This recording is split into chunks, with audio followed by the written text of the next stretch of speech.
మంతని ప్రభుత్వ హాస్టల్లో నగ్న పూజల ఘటన కలకలం రేపుతోంది. నగ్న పూజల పేరుతో బాలికకు మాయమాటలు చెప్పింది బాలికకు డబ్బు ఆశ చూపించి నగ్న పూజలకు సహకరించాలని వంట మనిషి నమ్మించింది. భయంతో బాలిక హాస్టల్ నుంచి బంధువుల ఇంటికి వెళ్లిపోయింది. తల్లిదండ్రులు రావడంతో విషయం వారికి చెప్పింది. దీంతో హాస్టల్ వంట మనిషిని బాలిక తల్లిదండ్రులు నిలదీశారు.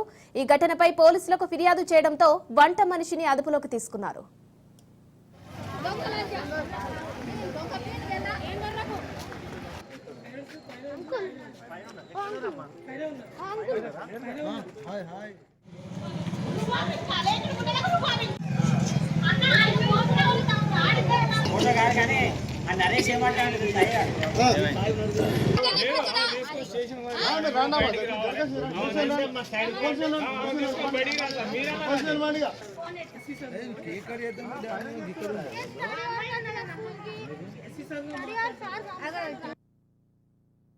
వాళ్ళ పిన్ని కలుతానికి వచ్చింది, పంపియండి పంపించిందట సార్.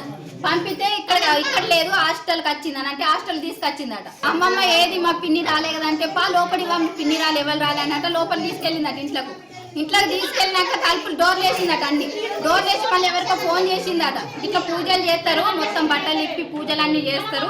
చేసినాక మీకు అవి పూజలు చేసినాక డబ్బులు వస్తాయి. మీ అమ్మ నాన్న పేదోళ్ళు కదా, మిమ్మల్ని దాదేతందుకు ఇబ్బంది అవుతుంది కదా, మీకు డబ్బులు ఇప్పిస్తా నేను అన్నట్టు అన్నదట. అంటే నాకు తెలియదు అమ్మమ్మ, మా మమ్మీ ఫోన్ చేసి అడుగు, లేదు మమ్మీ తర్వాత చేద్దామన్నదట.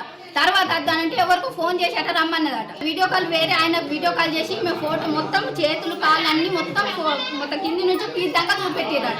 చూపెట్టి సరే అమ్మ చెప్పేది ఉంటే మళ్ళీ చెప్తా నేను నువ్వు అనట. ఆమెనట అప్పుడు అనట స్కూల్ పంపించారట. ఆయన బయటికి వెళ్ళిపోయినట. ఒకటి చేసిరట. ఆ జరిగిన కాడికి వెళ్ళి ఆమె మంచిగా ఉంటలేదు, హాస్టల్ కంటే నేను పోనంటాంది. మమ్మీ నువ్వు ఎప్పుడు వస్తావు, నేను అప్పుడే పోతావు మమ్మీ అని ఆమె మీద వాడి ఏడ్చుకుంటే చెప్తాంది మా పాప.